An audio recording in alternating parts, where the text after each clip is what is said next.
Hello everyone. तर अधिष्ठाची बोरन्हांची तयारी सगळी सुरू होती. तर छानपैकी मी असं मस्तपैकी डेकोरेशन करून अधिष्ठाच्या बोरणांसाठी सगळ्या काही वस्तू, खाण्यापिण्याचे चॉकलेट्स, बिस्किट्स, मुरमुरे सगळं काही एकत्र करून घेतलं आणि छानपैकी असं रेडी केलं. त्यानंतर अधिष्ठासाठी हे घरी मी बनवलेले हलव्याचे दागिने होतेच, ते मी तिला घातले.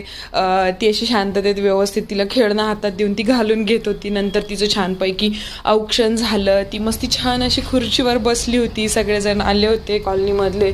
सगळ्यांनी छानपैकी तिला औक्षण केलं. सगळ्यांनी तिचं बोरन्हाण एन्जॉय केलं. हे तिचे सगळे मित्रमंडळ होतं कॉलनीमधलं.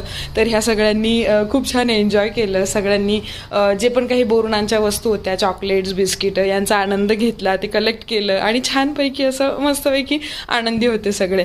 तिचे आजी बाबा, तिचा मामा, हे सगळेजण असे छानपैकी तिथे जमलेले होते आणि सगळ्यांनी असं छान तिला आशीर्वाद दिला. नंतर सगळं बोरन्हाण झाल्यावरती अधिष्ठाला असं सगळं पसाऱ्यामध्ये बसलेलं बघून छान ती खेळत होती. सगळ्यांना आनंद होत होता. सगळेजण खूप छान एन्जॉय करत होते. सगळेजण जायला निघाले त्यावेळेस अधिष्ठा सगळ्यांना बाय करत होती. मग नंतर आम्ही असं छानसं फोटोशूट केलं आणि असं संपवलं आजचा दिवस. थँक्यू.